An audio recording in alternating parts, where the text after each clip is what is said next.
Buenas, ¿cómo estamos? Espero que estén bien. Vamos con esta explicación fisiopatológica de la cetoacidosis diabética.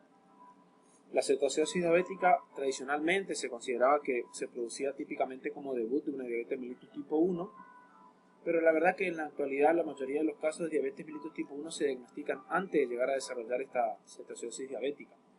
Y aproximadamente un 20 o 25% de los casos aparecen en diabéticos no diagnosticados.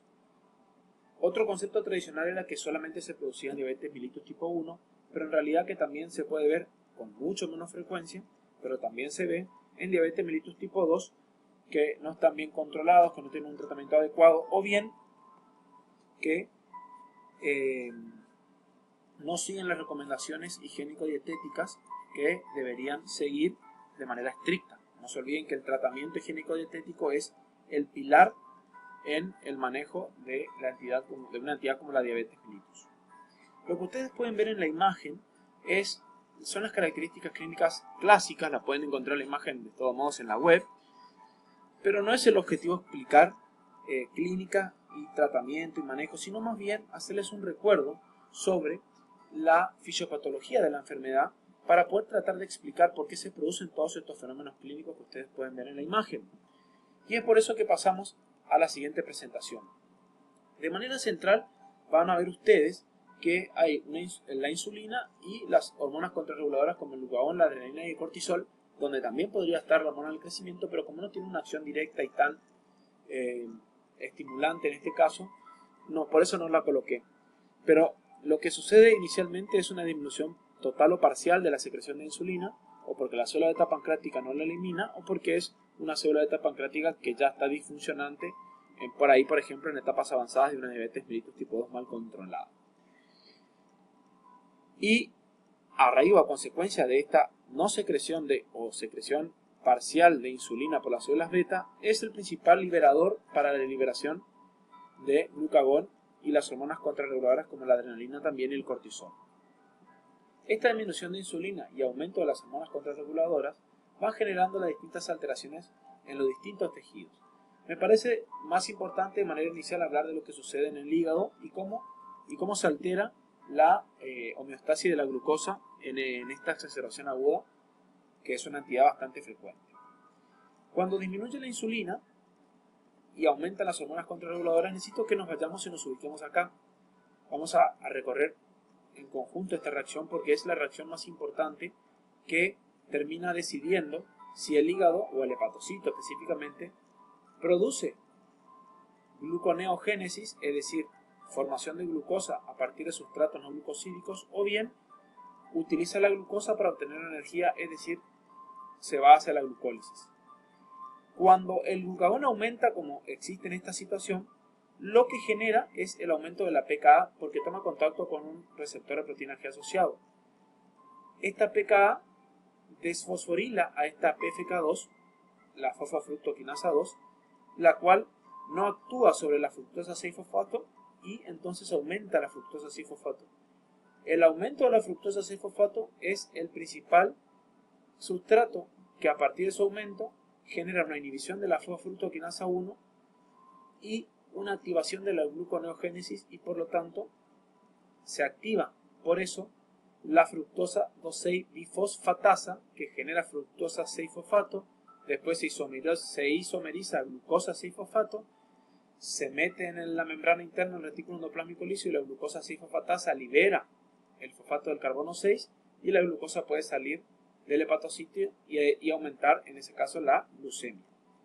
Cuando ocurre lo contrario, cuando está la insulina, está activada la fosfofructoquinasa 2, fosforila la fructosa 6-fosfato y pasa a la fructosa 2,6-difosfato o bifosfato y es el principal estimulador de la fructosa 1,6-fosfato, de la fosfofructoquinasa 1, la cual va a generar la glucólisis. Es por eso que el aumento del glucagón genera aumento de la gluconeogénesis. A su vez, también el glucagón y la adrenalina activan a la glucógeno-fosforilasa, la cual quita residuos glucosa 1-fosfato del glucógeno y después por una fosfoglucomutasa pasa de glucosa 1 a glucosa 6, después a glucosa 6-fosfato de glucosa 6-fosfato a glucosa por la glucosa 6-fosfatasa. Y se va hacia el plasma y eleva la glucemia. Estos dos elementos, tanto la gluconeogénesis y la glucogenolisis respectivamente explicados, son los principales estimuladores y lo que genera un aumento de la glucemia. Cuando se genera una hiperglucemia, y esta hiperglucemia es trascendente y va más allá de los 180 miligramos por decilitro, supera el transporte máximo del túbulo contorneado proximal a nivel renal, lo que aumenta la osmolaridad urinaria y genera poliuria, que es una de las manifestaciones, y con pérdida de glucosa genera glucosuria. También genera la pérdida de sodio y también la pérdida de potasio. Pero es importante destacar, por lo menos hasta ahora, en esta parte de la charla, que lo que más se pierde es agua libre y no tanto sodio y potasio en este caso, y glucosa, sino mucha agua libre, lo que genera poliuria y deshidratación. ¿Por qué les digo esto? Porque de manera aguda e inicial pueden encontrar ustedes a nivel plasmático, cuando hacen cuando piden ionograma sérico, que estén incluso hasta un poco aumentado el sodio y el potasio. Un poquito aumentado. Ahora vamos a tratar de ir explicando por qué y después vamos a ver cuándo se puede llegar a producir hipopotasemia también. Eso se genera a nivel hepático, pero todavía no solamente eso, sino el tejido adiposo también se ve alterado. Cuando nos ubicamos sobre el tejido adiposo, la disminución de insulina genera que la lipasa hormona sensible, inhibida por esta, quede activada. Cuando está activada la lipasa hormona sensible, genera lipólisis y aumento posterior de los ácidos grasos libres. Y cuando aumentan en demasía los ácidos grasos libres, van al hígado. La llegada al hígado de un montón de ácido graso libre y en este estado en el que el hígado detecta que necesita eliminar elementos hacia la circulación, empieza a generar acetil-CoA y beta-oxidación, pero el 30% de las beta-oxidaciones que llegan a la mitocondria en el hepatocito únicamente, el 30% de estas forman cuerpos cetónicos. Entonces, digamos junto a esta proporción,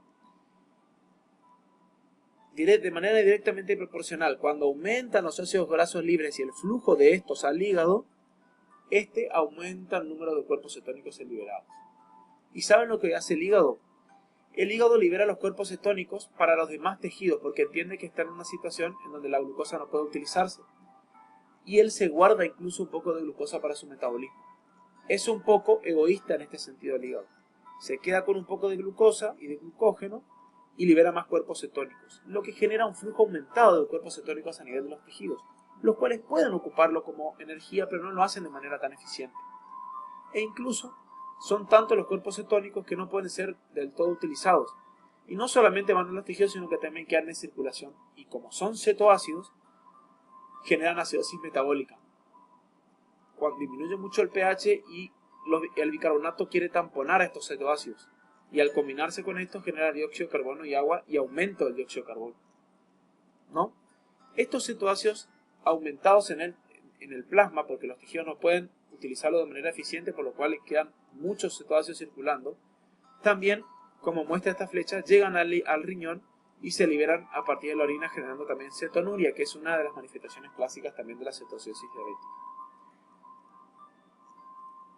Este dióxido de carbono aumentado puede atravesar la barrera hematoencefálica, combinarse con agua del otro lado y del lado en el nivel del sistema nervioso central, que puede combinarse con agua, generar ácido carbónico, dividirse a bicarbonato y protón, y el protón estimular directamente el centro respiratorio y aumentar la frecuencia respiratoria, generando taquipnea y un patrón respiratorio de taquipnea característico, que es la respiración de Kussmaul, también característico de esta situación clínica. Esta taquipnea genera deshidratación, aunado a su vez con el aumento de la pérdida de agua libre, la glucosuria, la diuresis osmótica, aumenta aún más la deshidratación. El dióxido de carbono aumentado es un vasodilatador importante, lo cual contrarresta y contrarregula la actividad adrenérgica aumentada en la situación de estos pacientes, generando un desequilibrio hacia más bien la vasodilatación que la vasoconstricción, contribuyendo aún más a la hipotensión de este paciente. Esta acidosis metabólica es detectada también a nivel de las células, lo que estimula el transportador potasio-protones, y como estamos en un ambiente acidótico, la célula mete protones dentro de la célula y saca potasio. ¿Por qué hace eso? Porque utilizará los tampones intracelulares para disminuir un poco el pH, para contrarrestar un poco esta acidosis que está produciendo en el paciente. Esto genera la salida de potasio, pero la salida de este potasio automáticamente llega a nivel renal y se elimina por orina. Entonces puede generar una hiperpotasemia relativa por dos situaciones. O porque justo cuando se le hizo el ionograma sérico había mucho potasio en el plasma y todavía no ha sido eliminado por la poliuria del paciente, o bien también porque hay un aumento de la pérdida de agua libre, lo que genera una disminución del volumen de agua a nivel plasmático, lo cual aumenta de manera relativa el potasio. Pero no es que aumenta el potasio, sino que disminuye el agua, y como el ionograma relaciona la cantidad de potasio en relación por litros de agua, como se pierde agua, puede aparecer una hiperpotasemia relativa. Entonces, por dos cuestiones: o porque justo todavía ese potasio que se liberó de la célula no ha sido eliminado por la poliuria del paciente, o porque ya ha tenido mucha poliuria y glucosuria y eso ha generado una pérdida de agua libre importante y no tanto de electrolitos, lo que genera que se pierda agua libre y entonces aparece en el ionograma el potasio aumentado. Por otro lado, el tejido muscular, porque disminuye la insulina y aumentan estas hormonas, se genera proteólisis, ¿no? Que junto con la deshidratación generan pérdida de peso, que es otra de las P de estos pacientes cuando tienen estas exacerbaciones agudas. Por otro lado, habíamos dicho que el acetoacetato, el hidroxibutirato y la acetona son los tres cuerpos cetónicos que producen las mitocondrias de los hepatocitos. La acetona es más soluble y eso llega a nivel de la circulación pulmonar y es eliminado por la respiración, dando ese característico efector cetónico o aliento afrutado, que es también característico en estos pacientes. A tener mucho cuidado, porque el aumento de los ácidos grasos libres, la disminución de la insulina, genera toda una alteración a nivel del metabolismo sistémico de las lipoproteínas, lo que genera aumento de todas las lipoproteínas de alta densidad y de baja densidad, las LDL, las VDL y las IDL, los cuales pueden, junto con el aumento de los TAC, generar dolor abdominal, que es también una de las características clásicas de estos pacientes que tienen cetoacidosis diabética. Entonces, la disminución de insulina, que forma parte de la triada lipídica de activación de la lipólisis sistémica, no puede generar esa lipólisis sistémica efectiva para entregar a los tejidos la grasa y retirar el colesterol de los mismos para que sean llevados a nivel hepático y estos formen parte de los ácidos biliares. No puede ocurrir esto, entonces aumentan las lipoproteínas de baja densidad y de intermedia y de mediana densidad, como las VDL, las IDL y LDL, con el aumento también de los triglicéridos, los cuales generan o podrían ser los responsables de la generación del dolor abdominal en estos pacientes. Bueno, espero que no les haya mareado con esto y que les sirva.